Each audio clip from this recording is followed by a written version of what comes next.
was called a doctor, but he carried no cure, only vinegar-soaked cloth and a stick to keep the dying at a distance.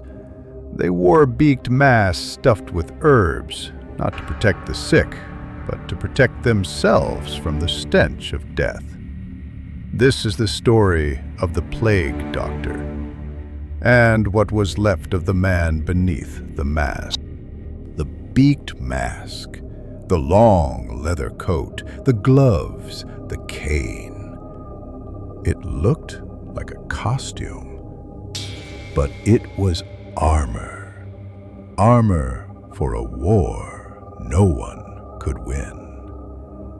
The mask wasn't just for looks, it was a filter stuffed with lavender, rose petals, mint, camphor.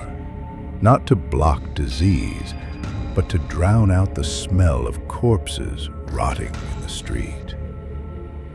Their eyes were glass, their faces hidden.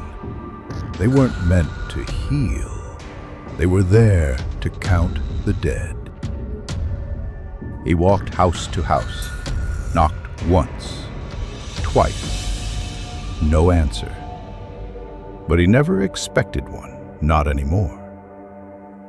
He pushed the door open with the end of his cane. It creaked like it didn't want to let him in.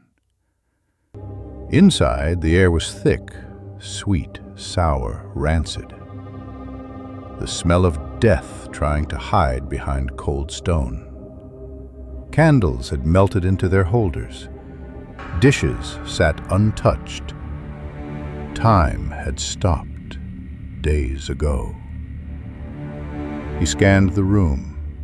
In the corner, a woman, face sunken, jaw slack, hair matted with sweat.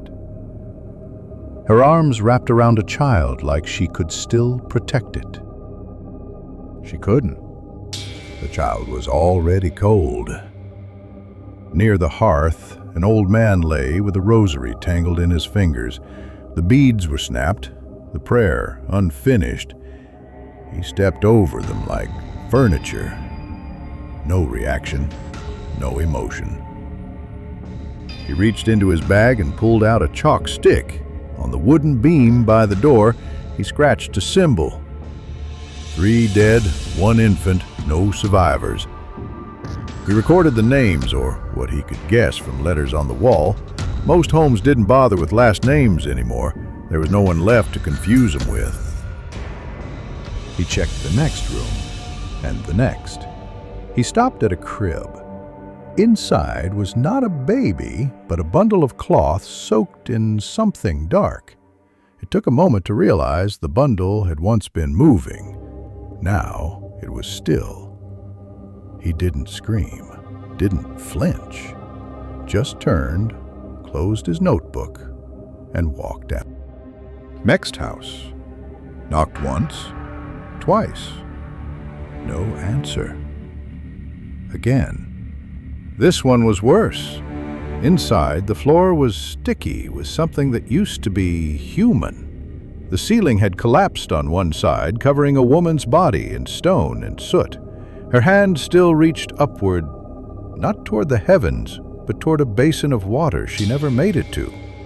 A man had hanged himself in the rafters. The rope was new, the decision not. At least he had a choice, the doctor thought. Most didn't. He marked the wall again. Sometimes he heard voices. Not from the living, not really.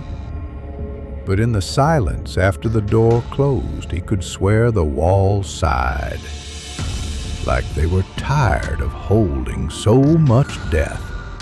The stench no longer made him gag, not like it did the first week. He had learned to breathe through the herbs in his mask. Cloves, mint, wormwood, vinegar.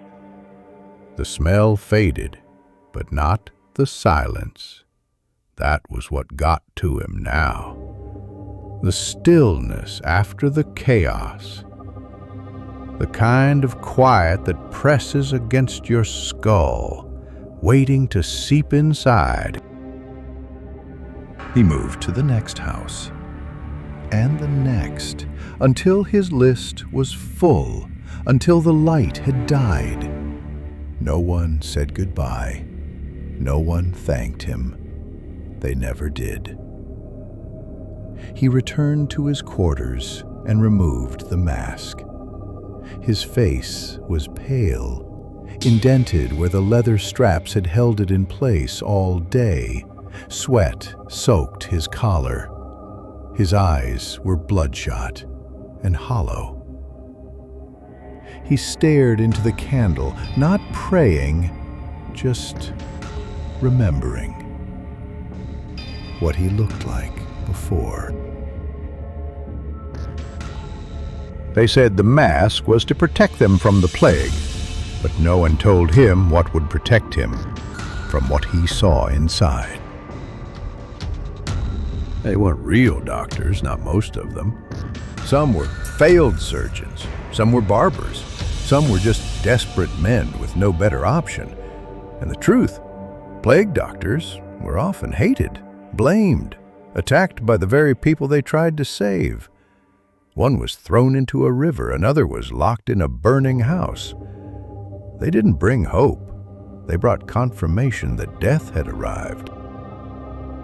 After weeks in the mask, something changed. They stopped speaking to others. Some began sleeping fully clothed, too afraid to undress. One was found muttering prayers to no one over and over until his throat bled. When asked what it was like to wear the mask, one man replied, "It protects the face, but not the soul."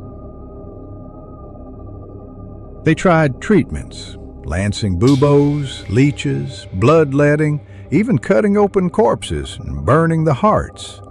Nothing worked. The plague laughed at their science. It wasn't medicine. It was triage. It was paperwork for the dead. Some doctors went mad. Others vanished. One wrote in his journal, "I wear the mask to keep from smelling death, but now I dream of it. I smell it even in my sleep." Many plague doctors died. Their masks didn't save them. Their coats rotted with them. When the mask was removed, the man beneath was often unrecognizable. Not just from disease, but from what he had become. Because you can only walk with the dead for so long before you forget how to live.